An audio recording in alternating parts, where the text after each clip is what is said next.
Hello friends, इस video में हम लोग क्लासिफिकेशन ऑफ ऑफर देखने वाले। ओके, अगर आपको याद होगा तो हम लोगों ने प्रीवियस वीडियो में बच्चों हमारे ऑफर ऑब्लिक प्रपोजल के बारे में देख के रखा हुआ था। ओके, हम लोगों ने प्रीवियस वीडियो में क्या क्या देखा? हमने देखा था डेफिनेशन ऑफ ऑफर, फिर उसके बाद में हमने देखा था essential elements of your offer. ठीक है, तो चलो एक बार क्विकली हम लोग उसको रिकैप कर लेते हैं। मेरे को बताना ऑफर या प्रपोजल का हमने सेक्शन क्या बोला था? सेक्शन 2 सबसेक्शन ए। ओके, डेफिनेशन याद करने की कोशिश करो, रिवाइज करो मेरे साथ में। हमने क्या बोला था? When one person signifies to another क्या हिज विलिंगनेस, काहे की विलिंगनेस? टू डू और एब्सटेन फ्रॉम डूइंग। ओके, हाँ, ये किसके लिए कर रहा है? With a view to obtaining the assent of that other person such an act और abstinence will be called as your what? Proposal. इसको ही हमने क्या नाम दिया था? प्रपोजल। और फिर इससे हमने कुछ इसेंशियल एलिमेंट्स निकाले थे, अगर आपको याद आ रहा होगा तो पहला इसेंशियल क्या था? पार्टीज। ओके, तो मेरे को बताना यहाँ पे पार्टीज कौन कौन होती है? The person who makes the offer will be called as what? Offeror. और जिसको ऑफर दिया उसको हम लोग क्या बोलेंगे? ऑफरी। ठीक है, और अगर उस बंदे ने एक्सेप्ट भी कर लिया, he becomes what your acceptor। ठीक है, ये हमने देख के रखा था। फिर सेकंड इसेंशियल आपने देखा था, he must express his willingness। Offeror ने ऑफर बनाने के लिए अपनी विलिंगनेस इंडिकेट करनी चाहिए। ठीक है, एक्सप्रेस करनी चाहिए। और फिर उसमें हमने तीसरा इसेंशियल देखा था, एक्सप्रेस करना तो पड़ेगी विलिंगनेस, लेकिन काय के व्यू से? With a view to obtaining the assent of that another person. ये तीसरा इसेंशियल था। और फोर्थ नंबर पे हमने लास्ट में इसेंशियल देखा था, it can be a positive और नेगेटिव। पॉजिटिव भी हो सकता है और नेगेटिव भी यहाँ पे हो सकता है। तो इतना सब कुछ हमने अब तक देख के रखा हुआ था। ओके, अब हम लोग थोड़ा सा आगे का, और मैं आपको बताता हूँ ये इंपॉर्टेंट पार्ट रहेगा आपके एग्जाम पॉइंट ऑफ व्यू से भी। क्या नाम है इसका? Classification of offer. ओके, तो जो हम लोग ऑफर की बात कर रहे हैं बच्चों, तो ऑफर का अब हम लोग क्या देखने वाले? क्लासिफिकेशन देखने वाले। ठीक है, तो प्लीज ध्यान से सुनो। अब सीधे सीधे शब्दों में बोलूं तो भाई ऑफर किस किस टाइप के हो सकते हैं, कैसे कैसे आप लोग ऑफर कर सकते हो, ये हमको इस वीडियो में देखने को मिलेगा। तो पहला ऑफर का टाइप होगा बच्चों आपका जनरल ऑफर। पहला कौन सा है? General offer. ठीक है, अब पहले मैं आपको इसके बारे में पूरा समझा देता हूं और फिर हम इसके छोटे छोटे नोट्स यहाँ पे बनाने लग जाएंगे। ठीक है, तो प्लीज ध्यान से सुनना। जनरल ऑफर क्या होता है? जनरल ऑफर नाम में ही छुपा पड़ा गया, जनरल है ना। जनरल ऑफर मतलब general, that's it. The offer which is available to all public at large, मतलब ऐसा ऑफर जो किया गया है पब्लिक एट लार्ज को, उसको हम लोग क्या बोलेंगे? General offer. क्या बोल रहा हूं मैं? अगर आपने जो ऑफर किया, when the offer is made to public at large, पूरे लार्ज अमाउंट की जो पब्लिक होगी उसको आपने ऑफर किया, तो उसको क्या बोलेंगे बताना? General offer. It is open for all, ये सबके लिए ऑफर किया गया है। ओपन टू ऑल, सबके लिए आपने अगर ऑफर कर दिया तो ये क्या बनेगा बताना? आपका ये आपका जनरल ऑफर बनने लग जाएगा। ओके, हाँ, अब ये जो हमने ऑफर किया, तो यहाँ पे एक्सेप्टेंस कौन दे सकता है बच्चों? Anybody can give the acceptance. जिस बंदे को ऑफर मिला वो बंदा क्या कर सकता है? एक्सेप्टेंस दे सकता है। बात समझ में आ रही है आपको? ओके, तो सिंपली जनरल ऑफर क्या हो गया? The offer made to public at large. जब आप लार्ज पब्लिक में कोई ऑफर करते हो, कोई भी उसको क्या कर सकता है? एक्सेप्ट कर सकता है। तो ऐसे ऑफर को हम लोग क्या बोलेंगे बताना? जनरल ऑफर बोलेंगे। बात समझ में आ रही है आपको? It will be called as your nothing but your general offer. तो जो बंदा कुछ कंडीशन सेटिस्फाई कर दे, जो आपने ऑफर में कंडीशन रखी थी, अगर कोई पर्सन वो कंडीशन सेटिस्फाई कर देवे, तो बच्चों बोला जाएगा कि उस बंदे ने ऑफर का एक्सेप्टेंस कर दिया। ओके, हम वहां पे क्या बोलने वाले हैं कि उस बंदे ने उसका एक्सेप्टेंस कर दिया। तो अगर मैं मोटा मोटा इसको समराइज करने की कोशिश करूं तो जनरल ऑफर के पॉइंट्स क्या निकलेंगे? Offer made to public at large, offer made to public at large, मतलब जब आप लार्ज पब्लिक को जो ऑफर करोगे उस ऑफर को हम लोग क्या नाम देने वाले हैं यहाँ पे? General offer. ओके, अच्छा, कौन इसको एक्सेप्ट कर सकता है? Anybody can accept. Anybody can accept मतलब कोई भी बंदा इस ऑफर को एक्सेप्ट कर सकता है। whoever satisfying the conditions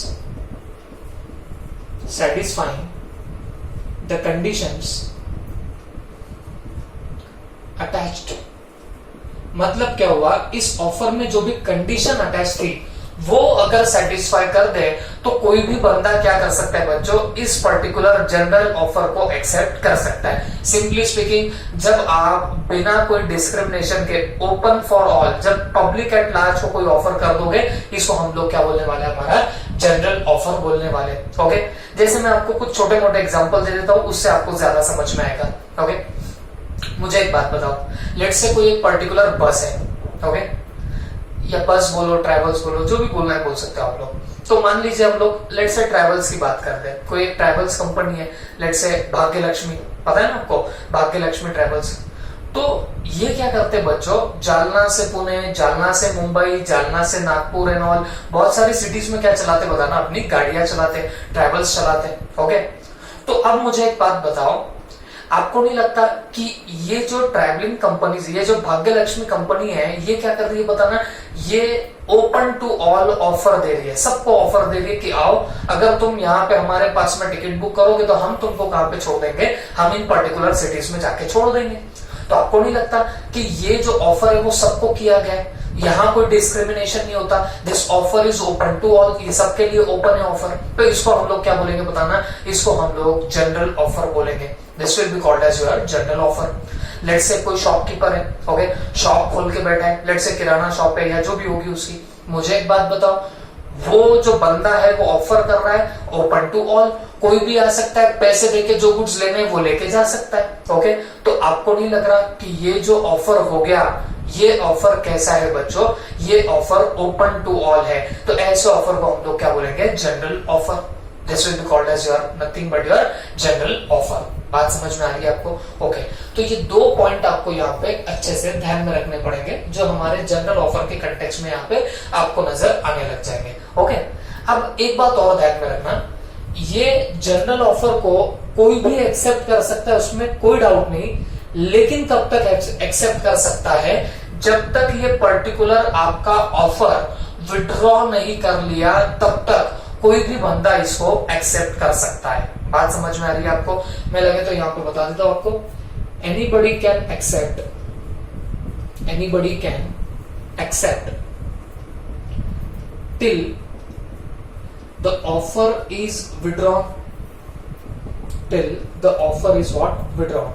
मतलब जब तक ऑफर आपका विड्रॉ नहीं हुआ तब तक इसको कोई भी एक्सेप्ट कर सकता है। लेकिन ऑफर देने वाले ने क्या किया, ऑफर अपना विड्रॉ कर लिया तो पकड़ के चलो, फिर क्या नहीं हो सकता बताना, फिर कोई इसको एक्सेप्ट नहीं कर सकता। ओके, मेरे दिमाग में और एक एग्जांपल आ रहा है, लास्ट एग्जांपल देखिए, ये कॉन्सेप्ट मैं यहाँ पे कंक्लूड करूंगा। Okay, let's say for example बच्चों, मान लीजिए आपका कोई पर्टिकुलर एक सेकेंड हैंड कार है, मतलब आपके पास में एक कार थी जो आपने परचेस करके रखी हुई थी, बट अब आपको एक नई कार परचेस करनी है, ठीक है, तो आप डेफिनेटली पुरानी वाली तो सेल करने वाले हो। आपने क्या किया, आपने ऐसे तो कस्टमर ढूंढे, आप इसको उसको पूछ रहे हो, यार मेरे को मेरी एक कार सेल करनी है, क्या तू परचेस करना चाहता है, या आपने एक दो लोगों को पूछ लिया, बट आपको कोई कस्टमर एज सच मिला नहीं। तो आपने क्या किया, एक पर्टिकुलर ब्रोकर को पकड़ लिया। हाँ, कुछ लोगों के दिमाग में आ रहा होगा, सर OLX पे डाल दो, डेफिनेटली OLX पे भी डालूंगा तो भी चल सकता है, बट लेट्स से हम लोग एक ब्रोकर के थ्रू जा रहे हैं। हमने एक ब्रोकर को बोला कि भाई देख, मेरे को मेरी ये कार सेल करनी है, तुझे अगर कोई कस्टमर मिलता है जो ऐसी कार परचेस करने में इंटरेस्टेड होगा तो तू क्या कर दे, मेरा ये कार सेल करा के दे देना। बात समझ में आई आपको? तो मुझे एक बात बताओ, आपको नहीं लगता जो बंदा अपनी कार सेल करना चाहता है, उसने ऑफर दिया कि भाई ये कार जो भी परचेस करने में इंटरेस्टेड है उसको तू ये कार सेल कर देना, लेट्स से कोई अमाउंट भी दे दी, लेट्स से 4 लाख की अमाउंट दे दी। तो बच्चों, ये ऑफर भी कैसा हो गया, ओपन टू ऑल। अब ये ऑफर कोई भी क्या कर सकता है, एक्सेप्ट कर सकता है। जो बंदा 4 लाख पे करने के लिए रेडी हुआ, वो बंदा क्या करेगा बताना, इसको एक्सेप्ट कर लेगा। ओके, जिसने वो टर्म्स एंड कंडीशन सेटिस्फाई कर दी, वो बंदा ये पर्टिकुलर ऑफर को एक्सेप्ट कर सकता है। और इस एग्जांपल में टर्म्स एंड कंडीशन क्या है, 4 लाख रुपए में कार बेचनी है, तो कोई बंदा अगर 4 लाख में परचेस करना चाहता है तो वो क्या कर सकता है, यहाँ पे एक्सेप्ट कर सकता है। बोलने का मतलब ये हुआ कि this offer will be called as your what, general offer. तो जब ओपन टू ऑल मतलब पब्लिक एट लार्ज में अगर आपने आपका ऑफर ओपन कर दिया, उसको हम लोग क्या नाम देने वाले, हमारा general offer. It will be called as your general offer. I hope आपको समझ में आया होगा। लेकिन ये ऑफर कब तक एक्सेप्ट किया जा सकता है बच्चों, जब तक ऑफर करने वाला उस ऑफर को विड्रॉ न कर ले। ओके, जैसे ब्रोकर को बुलाए कि भाई 4 लाख में अगर कोई रेडी होता होगा कार परचेस करने के लिए तो सेल कर देना। लेकिन 2-3 दिन हो गए, ब्रोकर को कोई मिला नहीं और मुझे अब ऐसा लगने लग गया कि भाई ये कार सेल करने नहीं चाहिए। तो मैंने ब्रोकर को जाके बोला कि यार अब ये कार मैं सेल करना नहीं चाहता। ओके, तो मुझे एक बात बताओ, तो आपने तो अब आपका ऑफर विड्रॉ कर लिया, बात समझ में आ रही है? आपने आपका ऑफर क्या कर लिया, विड्रॉ कर लिया। अब ये ऑफर विड्रॉ कर लिया तो क्या कोई और इसको एक्सेप्ट कर सकता है क्या? कॉमन सेंस है बच्चों, कोई एक्सेप्ट कर ही नहीं सकता। जब ऑफर देने वाले ने अपना ऑफर ही पीछे ले लिया तो सामने वाला कैसे उसको एक्सेप्ट कर पाएगा? Okay, this is all about your what, general offer. तो सिंपली जनरल ऑफर क्या होता है, it is made to public at large और एनीबॉडी कैन एक्सेप्ट, कोई भी इसको क्या कर सकता है बताना, एक्सेप्ट कर सकता है। whoever satisfying the conditions attached therewith, मतलब जो भी टर्म्स एंड कंडीशन उसमें अटैच होगी, जिसने वो सेटिस्फाई कर दी वो क्या कर सकता है, ऑफर को एक्सेप्ट कर सकता है। जैसे मुझे कार बेचनी है 4 लाख में, तो कोई अगर 4 लाख में परचेस करना चाहता है तो वो कंडीशन सेटिस्फाई कर दे, माने 4 लाख पे कर दे, तो क्या होगा बताना, ये ऑफर एक्सेप्ट किया जा सकता है। ओके, और फिर लास्ट में क्या बोला, anybody can accept till the offer is withdrawn, मतलब जब तक आपका ऑफर विड्रॉ नहीं हुआ तब तक आप लोग क्या कर सकते हो बताना, तब तक आप लोग एक्सेप्ट कर सकते हो। बट एक बार ऑफर विड्रॉ हो गया तब आप एक्सेप्ट नहीं कर पाओगे। This is the concept of your what, this particular general offer. I hope आपको ये समझ में आया होगा। हम लोग क्या देख रहे हैं एक बार बता देना, हम लोग क्लासिफिकेशन ऑफ ऑफर देख रहे हैं। तो उसमें सबसे पहला कौन सा ऑफर देख रहे हैं, जनरल ऑफर हम लोग यहाँ पे देख रहे हैं। ओके, तो आप फटाफट इतना नोट कर लो।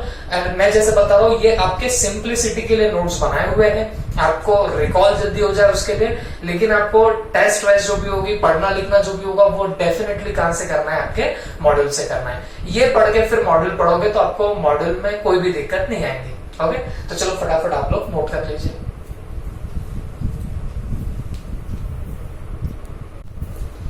अब बच्चों, जैसे हमने जनरल ऑफर के अभी तक मीनिंग देख के रखा हुआ है कि जनरल ऑफर किसको बोला जाता है। अब इस जनरल ऑफर में आपको एक बहुत ही फेमस केस लॉ देखना है। ओके, केस लॉ का नाम क्या है बच्चों, Carlill versus carbolic smoke balls company. Okay, और ये केस लॉ था 1893 का। ठीक है, तो ये एक्चुअल में क्या चीज है क्या नहीं, ये आपको एक बार समझनी पड़ेगी। ओके, चलो प्लीज ध्यान से देखना। देखो बच्चों, आपकी बात 1893 की है और नाम देख के आपको समझ ही रहा होगा कि हमारे यहाँ के तो नाम है नहीं, ये फिरंगियों के नाम है। भले ही ये इंडियन कॉन्ट्रैक्ट एक्ट है, लेकिन यहाँ पे आपको केस लॉज जो है वो फिरंगियों के देखने को मिलेंगे, क्योंकि ये कॉन्ट्रैक्ट एक्ट हमारे प्रायर टू इंडिपेंडेंस ही बना हुआ था। तो आप पकड़ के चलो, जो ब्रिटिश रूलिंग्स थी या ब्रिटिश केस लॉज थे वो आपको यहाँ पे स्टडी करने में जरूर मिलेंगे। ओके, तो अब बात सुनो, ये केस लॉ का नाम क्या चल रहा है, Carlill versus carbolic smoke balls company 1893। ये जनरल ऑफर के कंटेक्स्ट में केस लॉ हुआ था। अब ये केस लॉ क्या है, देखो बच्चों, ईयर 1893 में ऐसा पकड़ के चलिए, इन्फ्लुएंजा, ओके, इन्फ्लुएंजा ये एक पर्टिकुलर डिसीज था। ठीक है, एपिडेमिक बोल सकते हैं हम लोग। ओके, ये एक एपिडेमिक था जिसकी वजह से काफी लोग इसकी चपेट में आ गए, मिलियंस ऑफ पीपल्स की डेथ हो गई। किस एपिडेमिक की वजह से, इस पर्टिकुलर एपिडेमिक की वजह से। जैसे अभी हाल फिलहाल में कोरोना चल रहा है, वैसे पकड़ के चलो 1893 का कोरोना है, कौन, इन्फ्लुएंजा, और लक्षण भी वैसे ही है। इसमें भी वही आपकी सर्दी खांसी बुखार एंड ऑल वो सब चीजें इसमें भी हुआ करती थी। ठीक है, तो ये पर्टिकुलर एपिडेमिक जो था, इसने पकड़ के चलो बहुत सारे, ये इन्फ्लुएंजा ने काफी मिलियंस ऑफ लोगों की डेथ करा के रख दी। तो उस पर्टिकुलर टाइम में भी यही सब चल रहा था कि यार इसकी कोई वैक्सीन निकले या कोई मेडिसिन निकले, ये सब चीजें चल रही थी, सब लोग जोर लगा रहे थे। ओके, तो एक कंपनी थी, कंपनी कौन सी, कार्बोलिक स्मोक बॉल कंपनी। ठीक है, तो ये कार्बोलिक स्मोक बॉल्स कंपनी ने क्या किया, तो बच्चों इन्होंने एक पर्टिकुलर मेडिसिन निकाली, इन्होंने एक मेडिसिन निकाली और जिस मेडिसिन का उन्होंने नाम क्या रख दिया, स्मोक बॉल्स। ओके, इसका नाम क्या रख दिया उन्होंने, स्मोक बॉल। अब बात समझो, ये पर्टिकुलर मेडिसिन मतलब इन्होंने जब बनाई तो इन्होंने इतनी गारंटी दी कि भाई जो भी पर्टिकुलर बंदा एज पर आवर डायरेक्शंस, मतलब ये जो स्मोक बॉल कंपनी जो भी डायरेक्शंस देंगी उस डायरेक्शन के हिसाब से कोई कंज्यूम अगर कर ले, क्या कंज्यूम कर ले, स्मोक बॉल्स, मतलब वो मेडिसिन अगर कोई क्या कर लेता है, कंज्यूम कर लेता है, तो उसको कभी इन्फ्लुएंजा नहीं होगा। बात समझ में आ रही है आपको, उसको कभी क्या नहीं होने वाला है, इन्फ्लुएंजा नहीं होगा। ये दावा, ये गारंटी किसने दी बताना, इस पर्टिकुलर कंपनी ने दी, कार्बोलिक स्मोक बॉल्स कंपनी ने, ठीक है।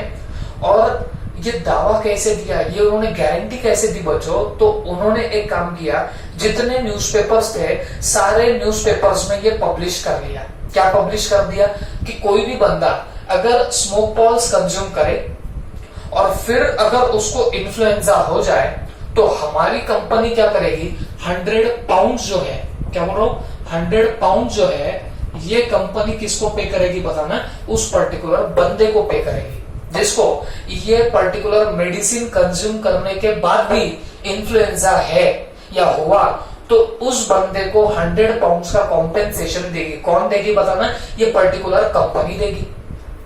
क्लियर हो गया सिनेरियो, वापस से बता दूं, चलो मैं फटाफट कंक्लूड करता हूं क्या था ये पर्टिकुलर केस। तो बच्चों एक एपिडेमिक हुआ था इन्फ्लुएंजा जिसका नाम था, ओके, तो यहाँ पे बहुत सारे लोगों की डेथ्स हो गई, millions of people have been died because of that particular influenza. बहुत सारे लोग ऐसे चलते फिरते मरने लगे। फिर अकॉर्डिंगली हुआ क्या, इस पर्टिकुलर कंपनी ने एक मेडिसिन निकाली जिसका नाम क्या रख दिया, स्मोक बॉल्स, ठीक है। अब इन्होंने इतनी गारंटी दी लोगों को कि भाई तुम अगर कंज्यूम करोगे स्मोक बॉल तो उसके बाद अगर तुमको ये बीमारी हुई, उसके बाद अगर इन्फ्लुएंजा हुआ तो हमारी कंपनी की तरफ से हम उस बंदे को 100 पाउंड्स देंगे, 100 पाउंड रुपए का कॉम्पेंसेशन देंगे। ये बोला किसने, इस पर्टिकुलर कंपनी ने। और बोला भी कैसे बच्चों, by way of newspapers, newspaper में पब्लिश कर दिया। क्लियर हो गया आपको। तो आप बोलेंगे सर ये इसमें क्या केस हुआ, क्या नहीं, ये यहाँ पे कहां पे जनरल ऑफर में आ रहा है। तो आप ध्यान से सुनना इसके आगे की कहानी। कार्लिन नाम की एक लेडी थी, कार्लिन नाम की एक लेडी थी। उसने क्या किया, उसने ये पर्टिकुलर स्मोक बॉल्स कंज्यूम किए, बट हुआ ऐसे कि उसके इन्फ्लुएंजा पे कोई अफेक्ट हुआ ही नहीं। स्मोक बॉल तो कंज्यूम किए लेकिन इन्फ्लुएंजा नहीं गया, ओके। तो फिर इस कार्लिन ने क्या किया, सीधे इस कंपनी के ऊपर केस ठोक दिया। और मैंने आपको इसके पहले भी बताया, जो बंदा केस ठोकता है उसका नाम आपको केस लॉ में पहले दिखेगा, ओके। और इसी को क्या बोला जाता है, प्लेंटिफ। ये मैंने आपको शायद पहले भी बता के रखा हुआ है। तो देखो कार्लिन ने क्या किया, इस कंपनी पे केस ठोक दिया। क्या बोल के केस ठोक दिया कि भाई तुम लोगों ने पेपर एडवर्टीजमेंट दी थी कि जो भी इस पर्टिकुलर स्मोक बॉल का कंजम्पशन करेगा उसको कभी इन्फ्लुएंजा नहीं होगा। एंड अकॉर्डिंगली मैंने भी कंज्यूम किया, बट मुझे तो इन्फ्लुएंजा हुआ, तो मुझे मेरा 100 रुपीज का कॉम्पेंसेशन चाहिए। पहले तो कार्लिन ने प्यार मोहब्बत में मांगे पैसे, 100 पाउंड्स निकालो। किसको मांगे, ये particular carbolic smoke balls company को। But carbolic smoke balls company ने क्या किया, एक पर्टिकुलर लेवल, इसने एक बार चिट्ठी लिखी, 2 बार खत लिखा, तीसरी बार खत लिखा, लेकिन इन्होंने कोई रिप्लाई किया ही नहीं। जब तीसरी बार कोई रिप्लाई नहीं किया तो सीधे कार्लिन ने क्या कर दिया, केस ठोक दिया इस पर्टिकुलर कंपनी के ऊपर, ओके। और कार्लिन ने एक ही बात बोली कि भाई मुझे मेरा 100 पाउंड्स का कॉम्पेंसेशन चाहिए। अब ये कार्बोलिक स्मोक बॉल्स कंपनी के ऊपर केस डाला गया तो ये बन जाती है डिफेंडेंट। इन्होंने कैसे डिफेंड किया, ये कंपनी बोलने लग गई कि देखो हमने कोई स्पेसिफिक ऑफर नहीं किया था इस पर्टिकुलर कार्लिन को। अब बात समझ के लो, कंटेंशन, इसने कोर्ट में जाके क्या बोला, इस कंपनी का क्या कंटेंशन था, तो कंपनी बोलने लग गई कि हमने कार्लिल को कोई स्पेसिफिक ऑफर नहीं दिया था कि भाई तू मेडिसिन कंज्यूम करेगी और तुझे कल चल के इन्फ्लुएंजा से कोई तेरा क्योर नहीं हुआ तो हम तेरे को पे करेंगे 100 पाउंड्स। ऐसा कोई हमारा कॉन्ट्रैक्ट किसके साथ में नहीं हुआ था? इस पर्टिकुलर कार्लिल के साथ में नहीं हुआ था। ये किसने बोला? ये बोला कार्बोलिक स्मोक बॉल्स कंपनी ने। बट कार्लिल ने फिर क्या कंटेंशन रखा? कार्लिल बोलती है देखो साहब, डेफिनेटली तुमने मुझे कोई स्पेशल ऑफर नहीं दिया, हमारे बीच में ऐसा कोई कॉन्ट्रैक्ट नहीं हुआ, बट एक चीज ध्यान में रखो, आपको लॉ नहीं पता हो तो लॉ का एक कंसेप्ट जान लो। ये कौन बोलती है? कार्लिल बोलती है। अब कार्लिल कौन सा कॉन्सेप्ट सिखाने लगी इस कंपनी को? कार्लिल ने बोला एक चीज होती है that is nothing but the general offer. एक चीज होती है that is called as what? General offer. जब आप पब्लिक एट लार्ज को कोई ऑफर देते हो तो that is called as general offer. तो कोई भी अगर बंदा उसके टर्म्स एंड कंडीशन फुलफिल कर दे तो ऐसा माना जाएगा कि उसने ऑफर का एक्सेप्टेंस कर दिया। ये कौन बोल रही है? ये बोल रही है कार्लिल। तो कार्लिल ने आगे और बातें अटैच करी।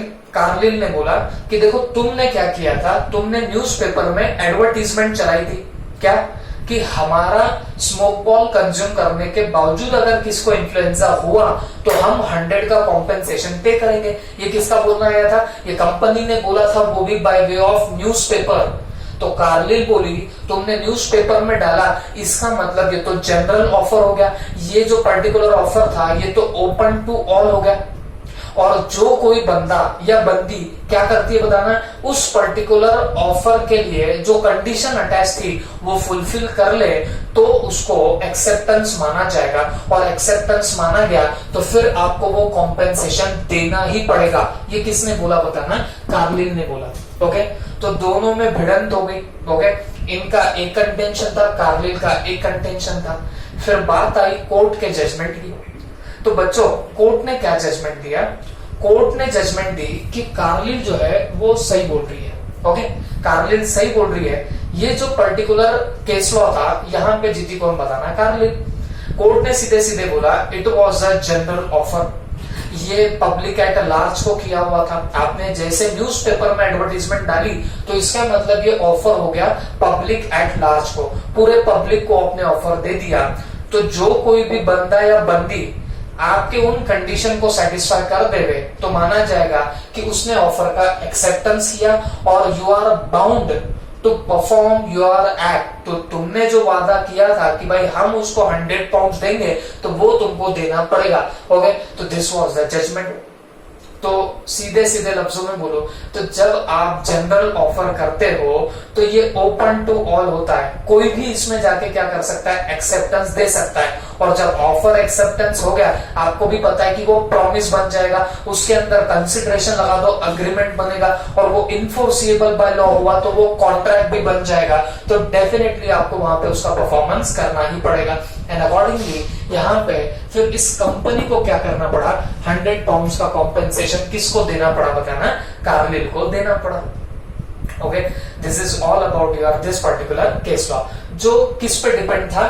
जनरल ऑफर पे डिपेंड था। ये केस लॉ एक्सेप्टेंस में भी आपको देखने को मिलेगा, क्योंकि यहाँ पे मैं बोलते टाइम भी क्या बोल रहा था? Acceptance acceptance. तो एक्सेप्टेंस आगे हमको आएगा तो उसके अंदर भी आपको ये केस लॉ का मैं रेफरेंस दूंगा प्रॉपर प्लेस पे। ओके, आई होप आपको ये केस लॉ समझ में आया होगा। फिर भी मैं आपको शॉर्टली प्रिसाइजली इसमें स्टोरी क्या थी केस लॉ के अंदर मैं वो आपको बता देता हूँ। देखो भाई, ये एक पर्टिकुलर कंपनी थी जिन्होंने न्यूज़पेपर में एडवर्टीजमेंट दी कि जो हमारे स्मोक बॉल्स, मतलब ये मेडिसिन थी एक टाइप की, जो उसका कंजम्पशन करेगा तो उसको इन्फ्लुएंजा नहीं होगा। हाँ, लेकिन वो कंज्यूम भी करना कैसे पड़ेगा? As per hour direction. हमने जैसे डायरेक्शंस दिए वैसे कंज्यूम करोगे तो आपको कभी इन्फ्लुएंजा नहीं होगा। ये किसने बोला? ये बोलती है कंपनी। अब कार्लिल ने क्या किया? वही डायरेक्शंस, जैसे डायरेक्शंस दिए थे वैसे उसने कंज्यूम कर लिया क्या? ये particular smoke balls. But problem क्या हुई? इन्फ्लुएंजा तो फिर भी हुआ। तो कार्लिल ने कॉम्पेंसेशन मांगा किससे? कंपनी से। कंपनी ने नहीं दिया। फिर कार्लिल गई कोर्ट ऑफ लॉ में। और वहां जाके उसने प्रूफ कर दिया कि भाई तुमने जब न्यूज़पेपर में एडवर्टीजमेंट डाली then it was a general offer, तो ये ओपन टू ऑल होता है, कोई भी इसको क्या कर सकता है, एक्सेप्ट कर सकता है। अभी इसके पहले हम लोग देख रहे थे anybody can accept it if he is satisfying the conditions attached therewith. अब यहाँ पे आप लोग देखोगे तो ये एक्सेप्ट कर रही है। कैसे हुआ एक्सेप्टेंस? क्योंकि इसने डायरेक्शंस पे कंज्यूम किया, तो इसका मतलब क्या हुआ बच्चों, इस बंदी ने वो टर्म्स एंड कंडीशन सेटिस्फाई कर दी, तो इसका एक्सेप्टेंस यहाँ पे माना जाएगा। और ऑफर एक्सेप्टेंस हो गया तो कॉन्ट्रैक्ट बनने में देर नहीं लगती, तो अकॉर्डिंगली इनको कॉम्पेंसेशन देना पड़ा। किसको देना पड़ा बताना? कार्लिल को कॉम्पेंसेशन देना पड़ा। ओके हाँ, अब आपके कुछ लोगों के दिमाग में चल रहा होगा सिर्फ क्या ये ऐसे पर्टिकुलर हमको केस स्टडी लिखना पड़ता है एग्जाम के अंदर? तो बच्चों पहली बात बता दूं, ये केस स्टडी नहीं है, ये केस लॉ है। केस लॉ, केस लॉ का मतलब होता है जो सचमुच में केसेस हुए थे कोर्ट में उसकी ये बात चल रही है, तो this is the case law. अब एक बात बता दूं, केस लॉ पे वैसे तो क्वेश्चन नहीं आते, केस स्टडी पे आते हैं। मतलब एग्जाम्पल आपके सामने सेट कर देंगे और वहां पे आपको प्रोविजंस लिखने, जैसे हम पिछले कुछ टॉपिक्स में वैसे देख भी चुके थे। अभी अभी हाल फिलहाल में इंस्टीट्यूट केस लॉ पे भी सवाल पूछने लग गई है, बट सवाल बड़े आसान हो गए, आपको देख के ही समझ जाएगा। जैसे यहाँ पे क्वेश्चन क्या बन सकता है, there was a particular company which was making a medicine, okay, and it has published an advertisement that who will consume their medicine, and if there is any illness after the consumption of that medicine, then that company will be providing what compensation to those people। ऐसा उन्होंने कुछ तो भी छाप दिया। तो आई hope आपको मैंने जितना केस लॉ का पूरा मीनिंग बताया तो वो देख के तो वैसे भी समझ जाएगा कि ये किस केस लॉ की बात चल रही है। Carlill versus carbolic smoke balls company के केस लॉ की बात चल रही है, तो वो एक बार समझ में आ गया तो आई डोंट थिंक कि आपको कोई प्रॉब्लम यहाँ पे आने वाला है। ओके, तो लिखना कैसे वो मैंने एक वीडियो भी बनाया था, आपको बताया भी था। वही अपनी प्रोविजन, लॉ की पहले प्रोविजन क्या है वो लिखना पड़ेगा। जैसे यहाँ पे आपको ऑफर के बारे में लिखना पड़ेगा कि जनरल ऑफर क्या होता है। As per general offer, whenever you are making the offer to the public at large, anybody can accept it. Okay, तो वैसी आपको बातें वहां पे लिखनी पड़ेगी। फिर एनालिसिस और लास्ट में आपको कंक्लूजन लिखना पड़ेगा। तो अगर ऐसा कोई क्वेश्चन आए तो ये आपको डेफिनेटली देखने को मिलेगा। ओके, अच्छा, कुछ लोगों को कभी कभी दिक्कत होती है कि सर लॉ में लिखना कैसे नहीं। तो देखो मैं आपको एक बात बताता हूँ, मेरे पास में हर यूनिट के नोट्स बने हुए हैं, वो नोट्स क्वेश्चन आंसर फॉर्मेट में है, ठीक है। तो उसमें आपके मॉड्यूल के पूरे question along with answer, RTPs के क्वेश्चन अलॉन्ग विद आंसर्स, फिर तुम्हारे पास्ट एग्जाम के क्वेश्चन अलॉन्ग विद आंसर, तो बहुत बड़ा अपने पास में बच है। लेकिन एक बार ये यूनिट खत्म हो जाए तो मैं वैसे आपसे वो पूरे जितने क्वेश्चंस है जो अभी तक आए हुए सारे की सारे डिस्कस करूंगा, तो वहां पे आपको और ज्यादा समझ में आएगा कि how to write the answers and all. वहां सजेस्टेड आंसर आने के बाद आपकी और क्लैरिटी जो है वो अच्छी होने लगेगी। फिलहाल आप सिर्फ एक ही चीज पे फोकस करने लग जाना, जब भी मैं कुछ बताऊं तो क्या आपको वो ग्रास्प हो रहा है, वो ग्रास्प हो गया अभी के लिए काफी है। ओके, क्वेश्चन आंसर का जब सेशन होगा तब आपकी सारी चीजें वैसे भी क्लियर हो जाएगी। ओके, ठीक, तो आप फटाफट इसको नोट कर लो शॉर्ट में जैसे हो सकता है, और फिर हम लोग इसके आगे का और एक केस लो यहाँ पे देख लेते हैं। ओके, फटाफट नोट कर लो।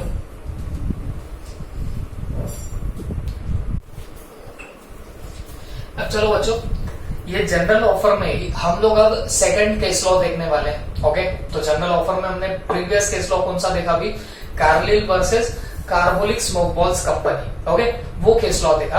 अब हम हमारा एक नेक्स्ट केस लॉ देखने वाले, क्या नाम है बताना, ललमन शुक्ला।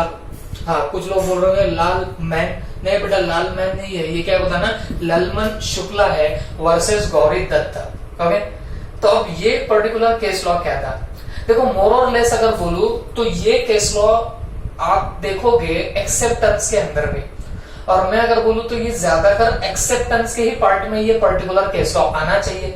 बट ठीक है, इंस्टीट्यूट ने हमको वहां पे भी डाला है प्लस यहाँ पे भी डाला है। आ तो दोनों चीज रही है, इसमें जनरल ऑफर भी है और एक्सेप्टेंस का भी बहुत बड़ा पार्ट आता है। बट ठीक है, इंस्टीट्यूट ने हमको यहाँ पे डाली है तो हम लोग इसको यहाँ पे भी सीख लेंगे। ओके, तो चलो फ्रेश माइंड हो जाओ और हम लोग अब देखते हैं कि ये एग्जैक्टली केस लॉ क्या था। ठीक है, तो प्लीज ध्यान से सुनना। एक बंदा था जिसका नाम था गौरी दत्त। आप बोलेंगे सर गौरी दत्तक, बंदा कैसे हुआ, इसको बंदी बना दो। तो बच्चों बंदी नहीं बनाएंगे, बंदा ही था। ओके, नाम उसका गौरी था। ओके, होते ना ऐसे नाम, तो हमको कुछ लेना देना नहीं, लेकिन बंदा था, इतना ध्यान में रख लो। ओके, तो there was a person whose name was what, Gauri Dutt. ठीक है, और इसका एक पर्टिकुलर नेफ्यू था। ओके, भतीजा जिसको आप लोग बोल सकते हो।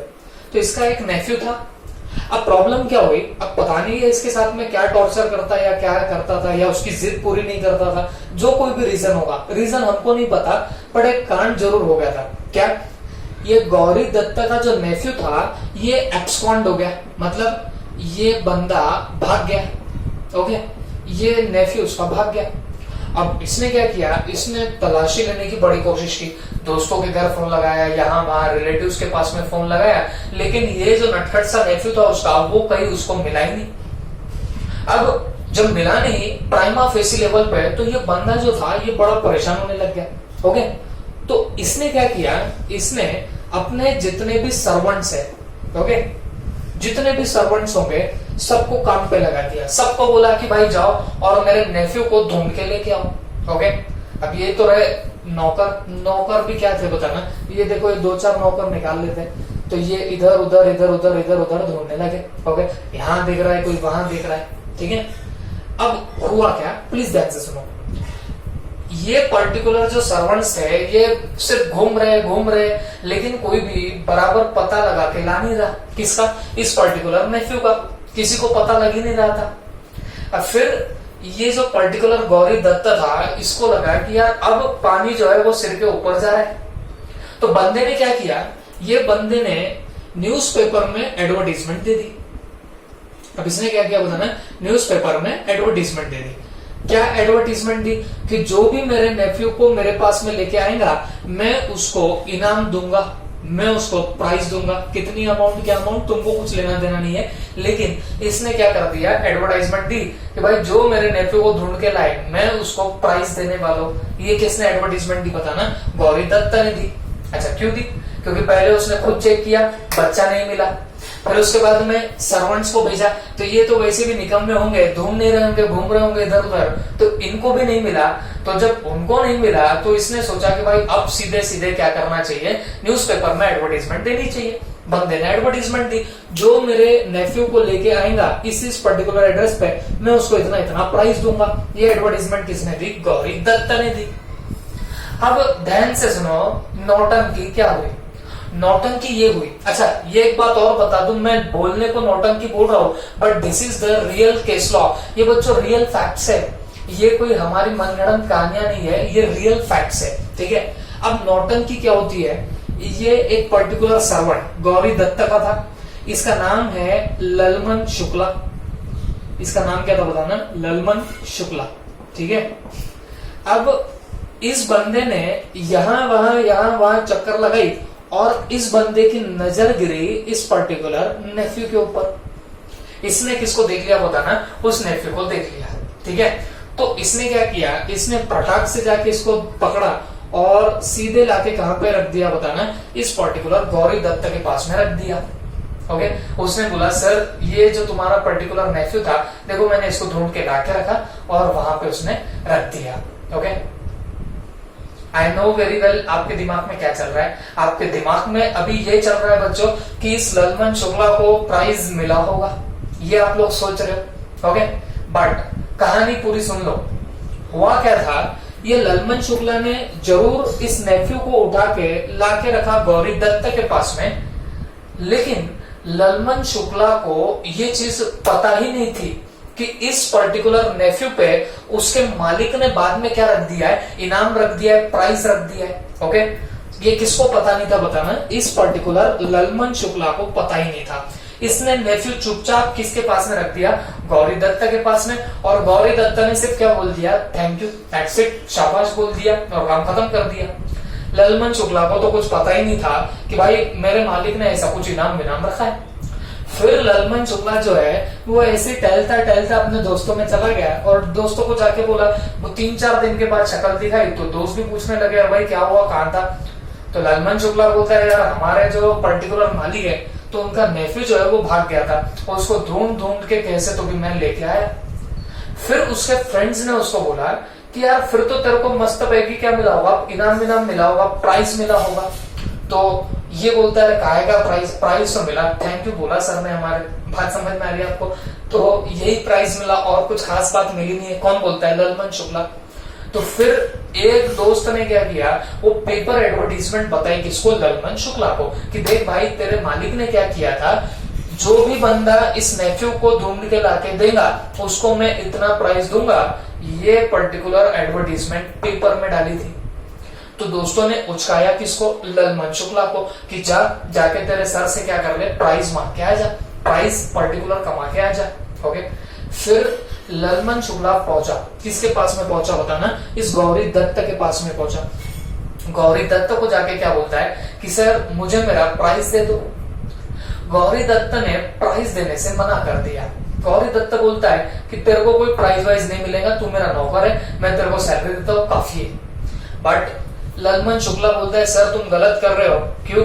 क्योंकि तुमने तो पेपर एडवर्टीजमेंट दी थी, तुमने तो लिख के डाला था कि जो इस पर्टिकुलर नेफ्यू को ढूंढ के लाके देगा मैं उसको क्या करने वाला हूं, मैं उसको इतना इतना पेमेंट करूंगा।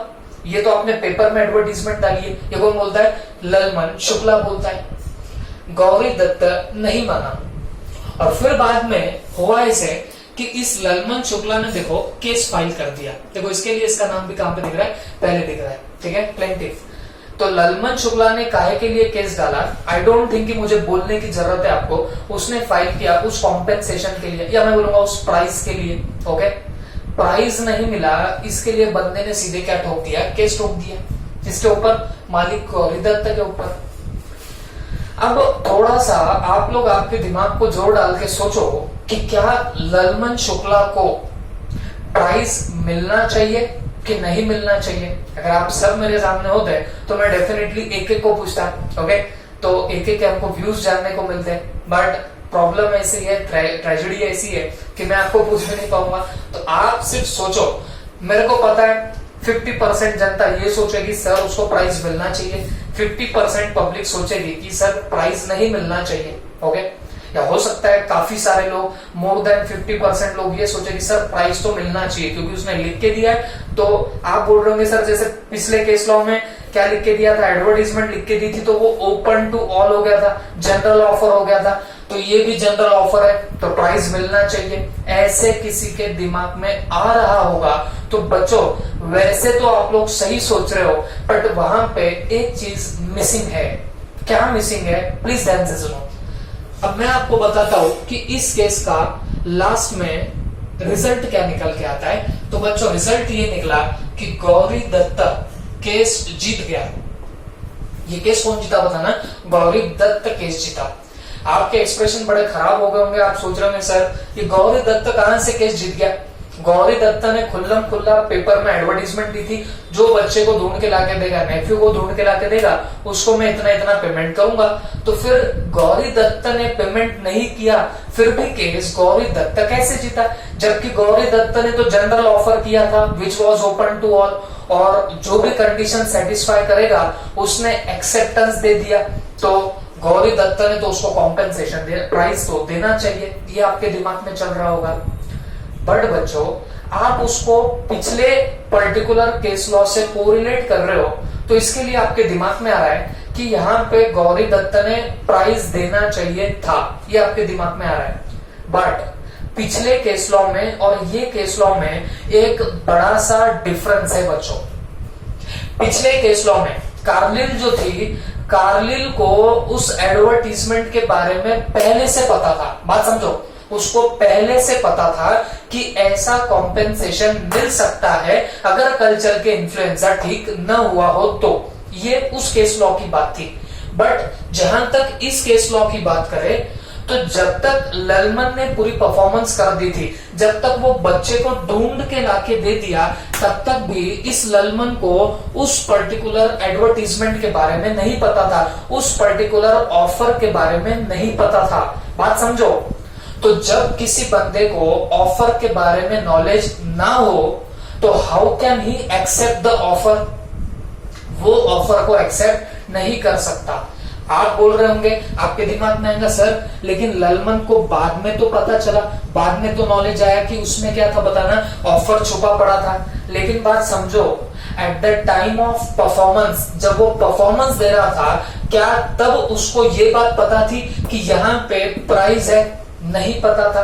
At the time of performance if it doesn't know, या फिर कंप्लीट करने तक भी उसको अगर पता न हो किसके बारे में, उस पर्टिकुलर ऑफर के बारे में, तो बच्चों को ऑफर एक्सेप्ट नहीं किया जा सकता। That offer can't be accepted at all.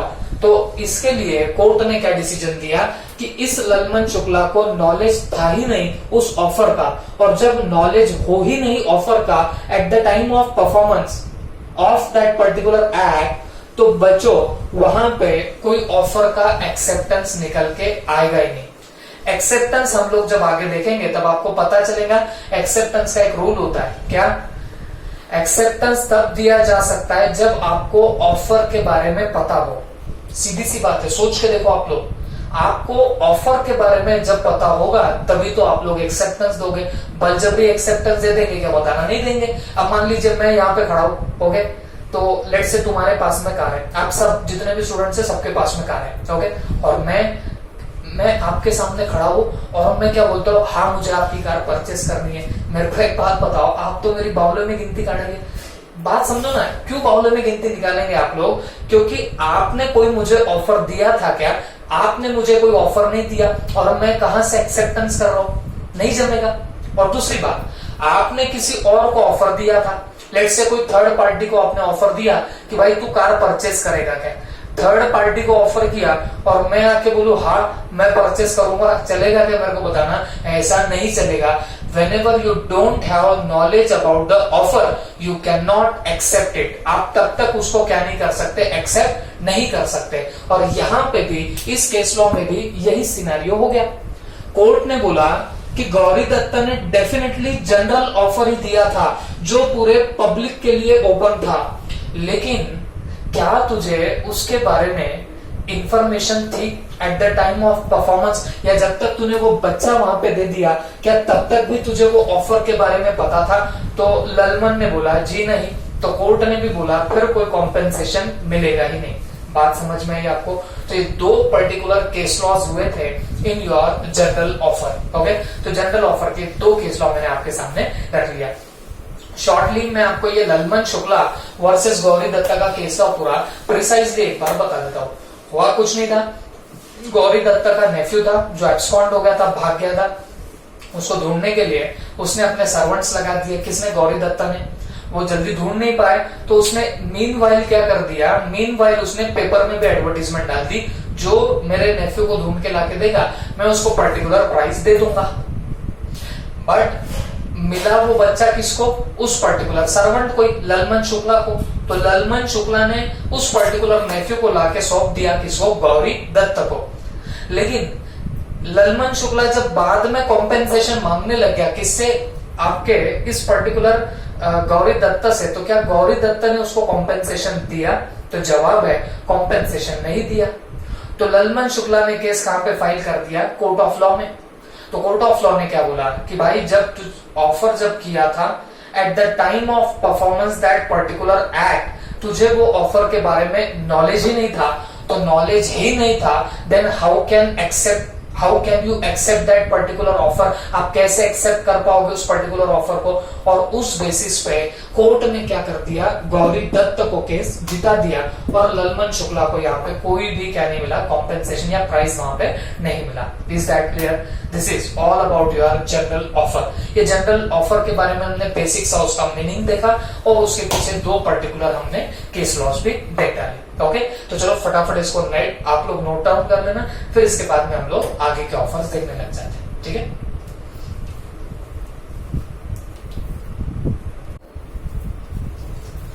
तो चलो बच्चों, अब हम लोग क्लासिफिकेशन ऑफ ऑफर में और थोड़ा सा आगे चले जाते हैं। तो अब हम लोग देखने वाले स्पेसिफिक ऑफर। ओके, अब हम लोग कौन सा देखने वाले? Specific offer.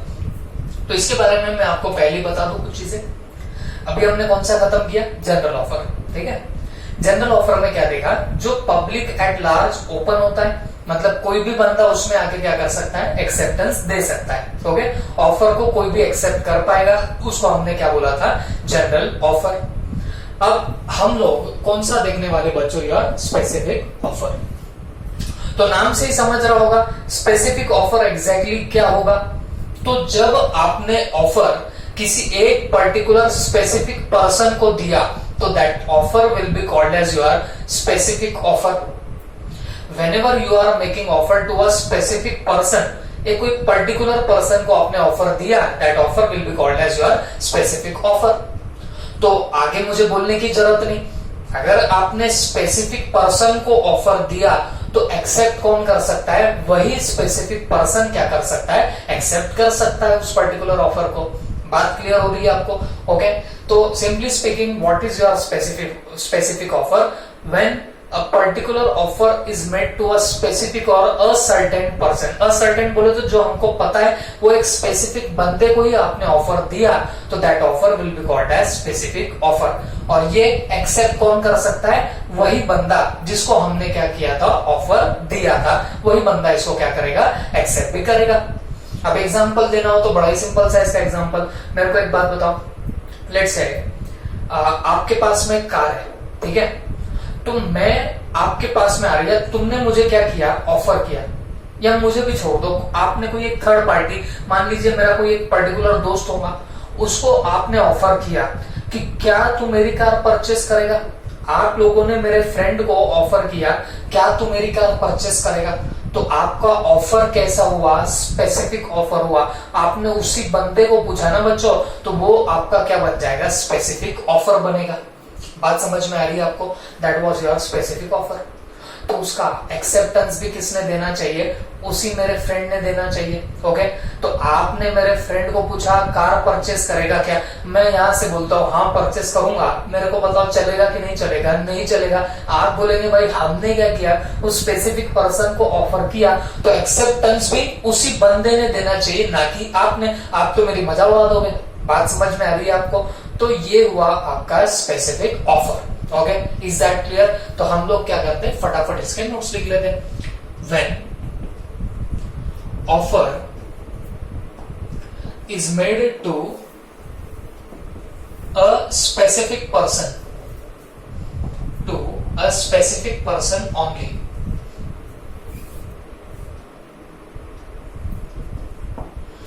और इसमें दूसरी बात क्या है, this offer can be accepted, this offer can be accepted only by that person, only by that person। मतलब ये जो ऑफर होगा ये एक्सेप्ट भी कौन कर सकता है बच्चों, वही पर्टिकुलर बंदा एक्सेप्ट कर सकता है जिसको आपने ऑफर दिया।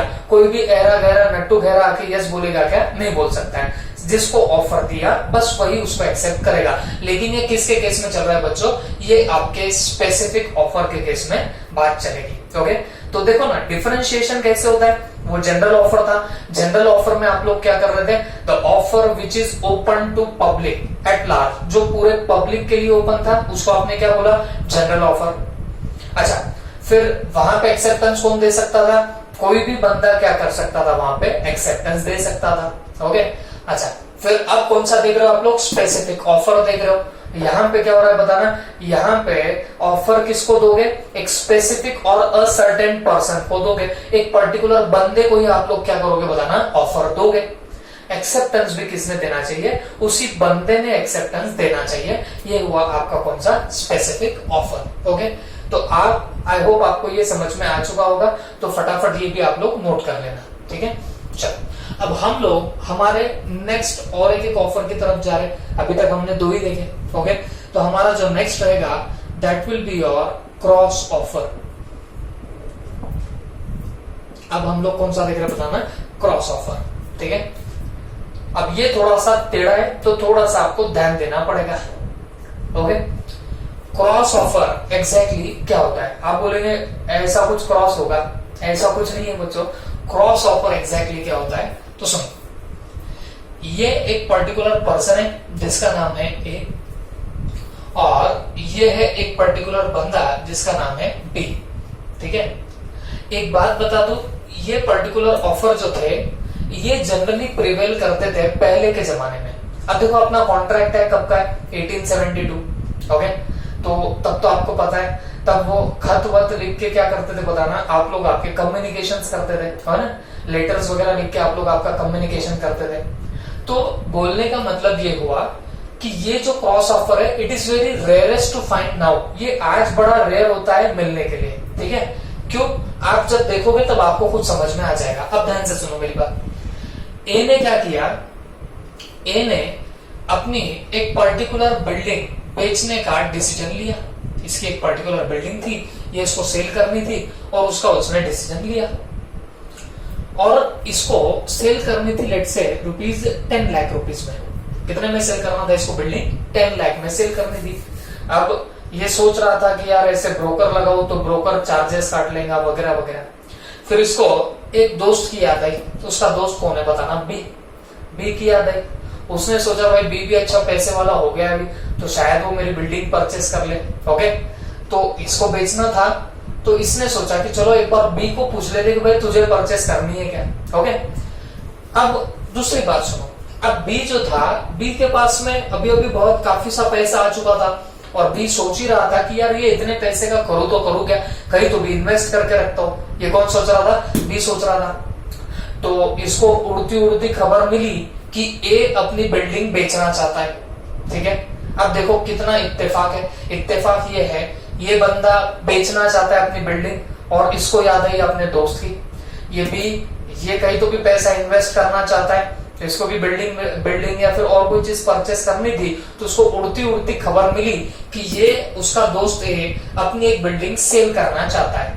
अब आप सोचो, ये जमाना तो समझो वो लेटर वेटर लिखने का है नहीं, लेकिन ये पुराने जमाने की बातें देखो, तब तो फ्रेंड्स से मिलना है तब ऐसे कोई मैसेज वैसेज तो हुआ नहीं करते थे। तो ये लोग क्या करते थे बताना, लेटर वेटर लिखते थे। ओके, हाँ, बहुत दूर भी मत चले जाना, वो कबूतर के साथ में लगा के भेजेंगे, ऐसी बात यहाँ पे नहीं चल रही है। हाँ, नॉर्मल लेटर वेटर डाल दोगे पोस्ट में, उसकी बात यहाँ पे हम लोग कर रहे हैं। अब ध्यान से सुनो, बंदे ने क्या किया, बंदे ने एक लेटर लिख दिया, खत लिख दिया। ओके, तो पता है ना आपको ये लेटर में क्या लिखते हैं, डियर फ्रेंड बी वगैरह वगैरह, आपको ज्यादा पता है इसके बारे में। तो उसने बी के नाम पे पूरा लेटर लिख दिया और लास्ट में एक लाइन बोली कि मैं अपनी बिल्डिंग तुझे सेल करना चाहता हूं 10 लाख में। ओके, या मान लो अमाउंट बीच में लाते नहीं, अभी मैं मेरी बिल्डिंग तेरे को सेल करना चाहता हूं। और इसको जैसे मैंने बताया, इसको भी उड़ती उड़ती खबर लगी थी कि भाई ये जो है वो अपना क्या सेल करना चाहता है, बिल्डिंग सेल करना चाहता है। तो अकॉर्डिंगली ये बी ने भी क्या किया बच्चों, बी ने भी एक लेटर लिखा, डियर ए, मैंने सुना है तू तेरी बिल्डिंग बेचना चाहता है, तो मैं वो बिल्डिंग परचेस करना चाहता हूँ। ये इसने लेटर में लिख दिया।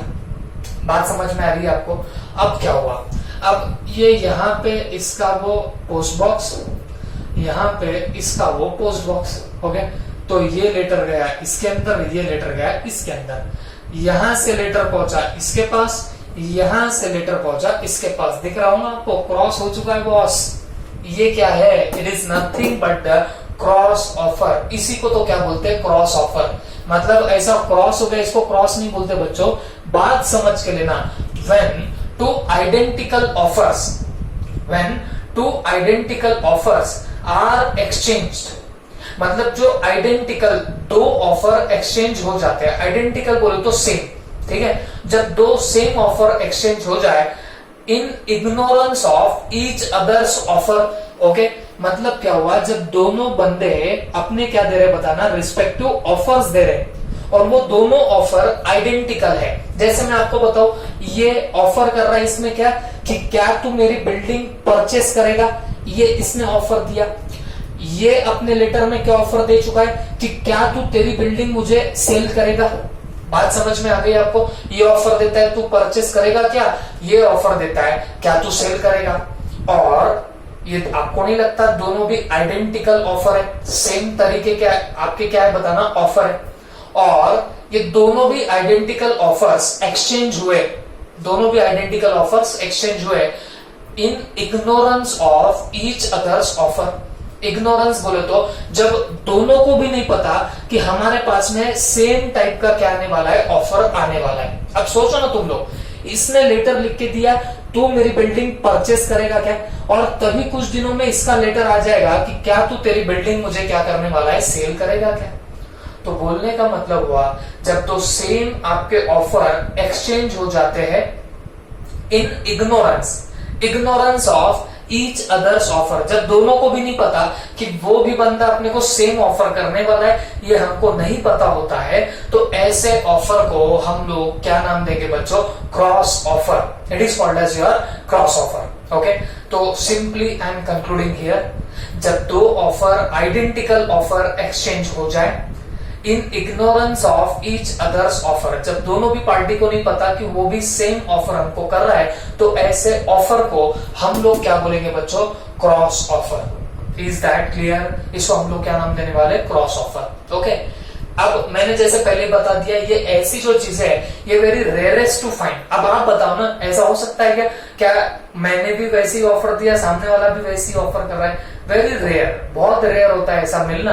और आज का जमाना तो इतना फास्ट है, कॉलिंग वॉलिंग पे आप लोग बात कर लेते हो, ऑफर वगैरह देना भी है तो कॉल वॉल पे हो जाता है। ओके, तो यहाँ पे ये सिनारियोस जनरेट होने की चर्चा ही नहीं हो सकती। ओके, ये पहले जमाने में हुआ करता था। हाँ, एक हो सकता है, मान लीजिए आपने ईमेल डाला, ओके, उसने भी ईमेल देखा नहीं तुम्हारा वाला और उसने एक ईमेल डाल दिया, तो वहां पे ये क्रॉस ऑफर हो सकता, बट प्रैक्टिकली टेलिंग यू ऐसा नहीं होता है। ओके, जनरली आपको ये बहुत मुश्किल होगा ये ऐसा ऑफर मिलना।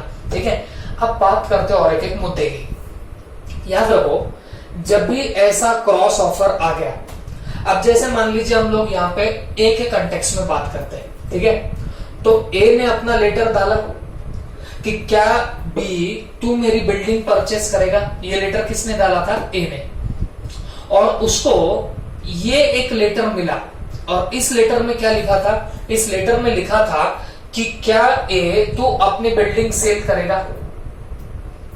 बात समझ में आ गई? ए ने लेटर में क्या डाला था कि तू मेरी बिल्डिंग परचेस करेगा क्या, और तभी उसको बी का लेटर मिल गया कि क्या तुम तुम्हारी बिल्डिंग मुझे सेल करोगे।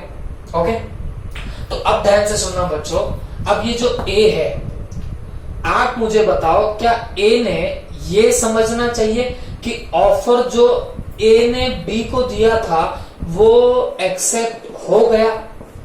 आप बताओ मुझे, क्या ए ने अभी ये सोचना चाहिए कि जो ए ने बी को ऑफर दिया वो बी ने एक्सेप्ट कर लिया? क्या ये सोचना चाहिए आपके मिस्टर ए ने? ये सवाल आपको सोचना पड़ेगा।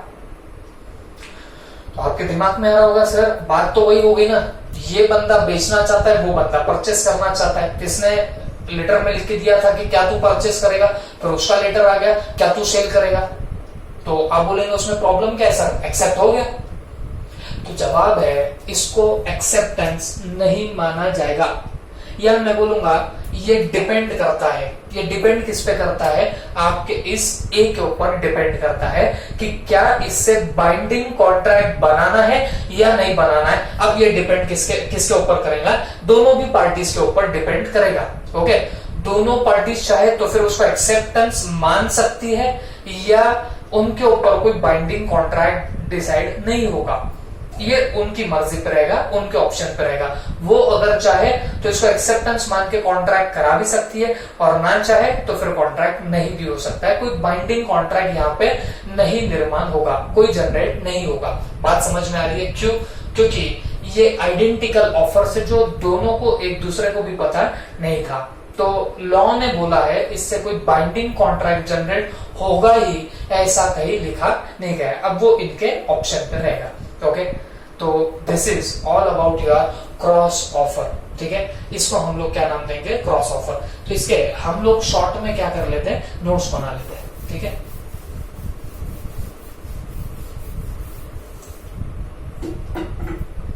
when two parties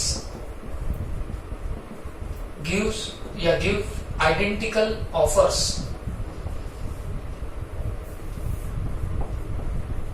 in ignorance of each other's offer. Okay, when two parties give identical offers in ignorance of each other's offer, so it is called as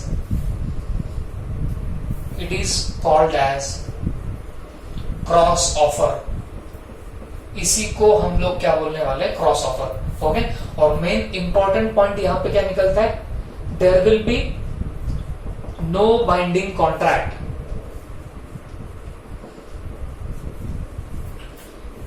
from such offer, from such offer मतलब ये जो offer होगा इससे कोई आपका binding contract बनेगा क्या, तो जवाब है नहीं।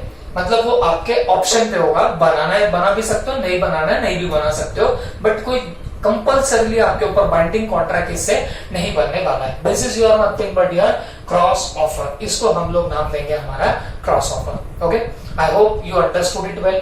आप लोग इतना नोट डाउन कर लेना, फिर हम आगे के जो 2 पॉइंट्स बचे वो इसके बाद में हम लोग देख लेते हैं। ठीक है,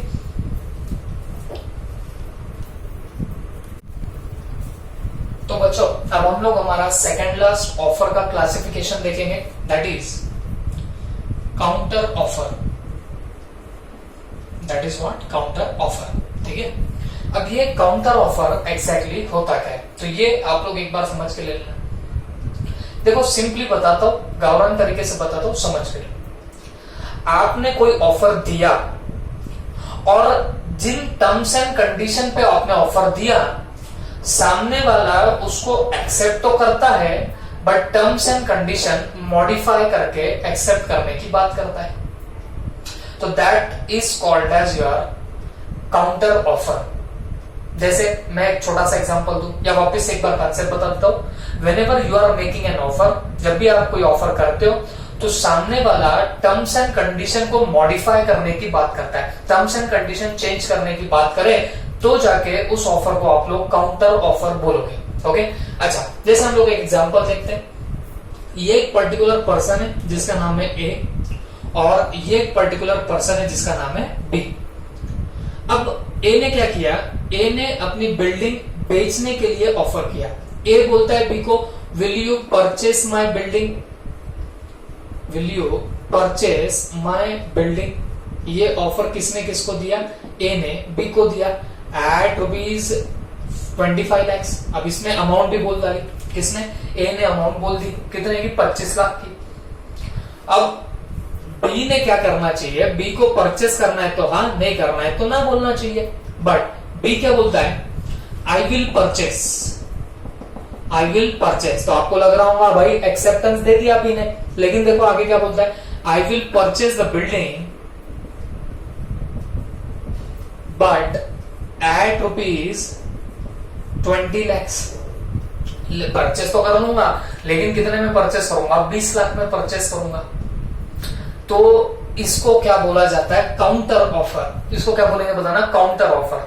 जो आपने ऑफर किया उस ऑफर के टर्म्स एंड कंडीशन में मॉडिफिकेशन हो जाए। क्या बोल रहा हूं मैं, जो भी आपका ऑफर था उसके टर्म्स एंड कंडीशन में अगर कोई मॉडिफिकेशन हो रहा होगा तो बच्चों फिर वो ऑफर आपका कौन सा ऑफर कहलाएगा बताना, उसको हम लोग बोलने वाले काउंटर ऑफर। ओके, इसको हम लोग कौन सा ऑफर बोलने वाले, काउंटर ऑफर।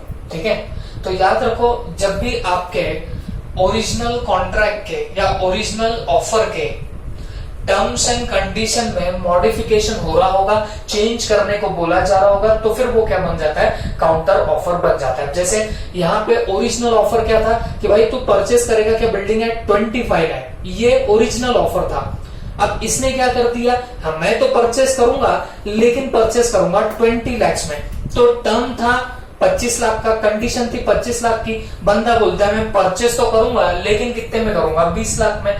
तो बच्चों ये जो हुआ, ये हुआ आपका counter offer. This is called as nothing but your counter offer. ठीक है, तो काउंटर ऑफर क्या होगा, जब आप ओरिजिनल ऑफर के टर्म्स एंड कंडीशन में मॉडिफिकेशन कर दो, then it becomes what your counter offer. इसको कभी कभी कंडीशनल एक्सेप्टेंस भी बोला जाता है। क्यों कंडीशनल एक्सेप्टेंस, ये बंदा हाँ तो बोल रहा है, ये बंदा बोल रहा है I will purchase your house, मैं परचेस करूंगा तेरी बिल्डिंग, लेकिन कितने में परचेस करूंगा, 20 lakhs में परचेस करूंगा। तो वो हाँ तो बोल रहा है, एक्सेप्टेंस तो दे रहा है, बट एक्सेप्टेंस कैसे दे रहा है बच्चों, वो दे रहा है कंडीशनल एक्सेप्टेंस। कंडीशंस लगा के दे रहा है, मैं लूंगा तो सही लेकिन लूंगा 20 लाख में, 25 में नहीं लूंगा, बात समझ में आई आपको? तो this is nothing but your counter offer. इसको हम लोग क्या बोलने वाले? Counter offer. ओके, तो हमने अभी तक 3 टाइप के ऑफर देखे। नंबर 1 देखा general offer which is open to all, जो सबके लिए क्या होता है? ओपन होता है, उसको हम लोग क्या बोलेंगे? General offer. कोई भी आके उसको एक्सेप्ट कर सकता है।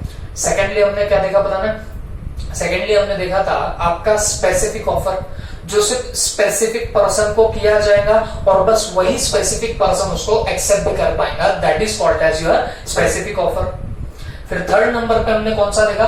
Cross offer. Okay, cross offer क्या था? When two parties give identical offers to each other, जब दो पार्टीज आइडेंटिकल ऑफर एक दूसरे को देती है इन ignorance of each other's offer, मतलब दोनों को भी पता नहीं कि दोनों एक दूसरे को सेम ऑफर कर रहे हैं, such an offer is called as cross offer. Okay, और फिर अभी हमने 4th नंबर पे कौन सा देख लिया? काउंटर ऑफर देख लिया।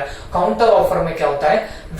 whenever there will be changes in, या मैं बोलूंगा modification in original terms of offer, original terms and condition of the offer, then that offer becomes what your counter offer. और इसका दूसरा नाम क्या है? कंडीशनल एक्सेप्टेंस, ये इसका दूसरा नाम रहेगा। तो ऐसे हमने अभी तक कितने 4 क्लासिफिकेशन देख लिया आपके ऑफर के। ओके, तो आप फटाफट नोट कर लीजिए, फिर हम लोग इसका लास्ट ऑफर का पार्ट देख लेंगे। ओके,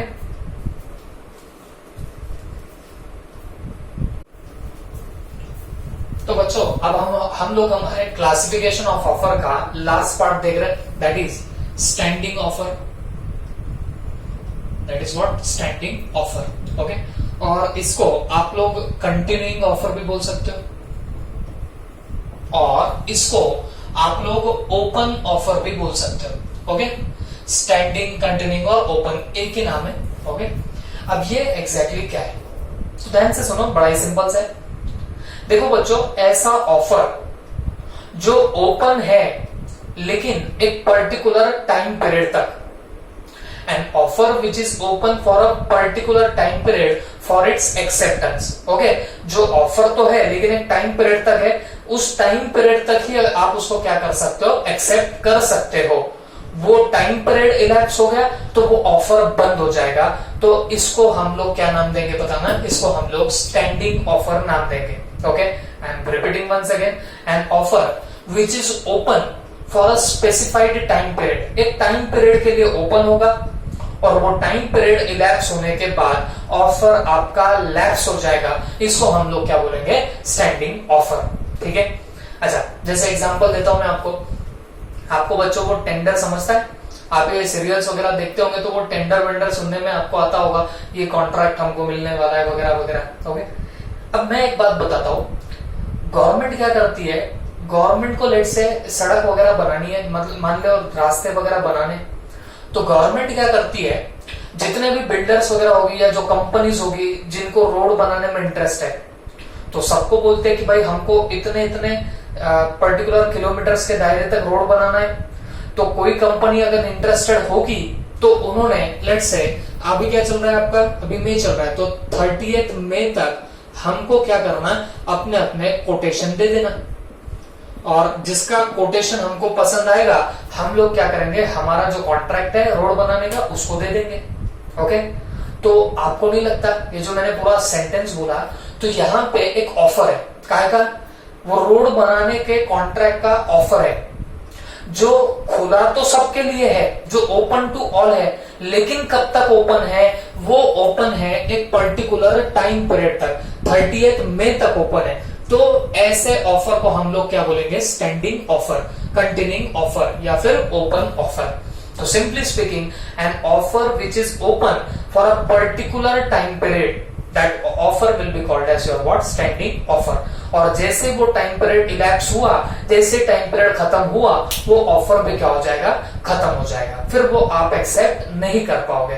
दैट्स इट, ये है आपका स्टैंडिंग, ओपन और कंटिन्यूइंग ऑफर। तो हम लोग फटाफट लिख देते हैं, द ऑफर विच इज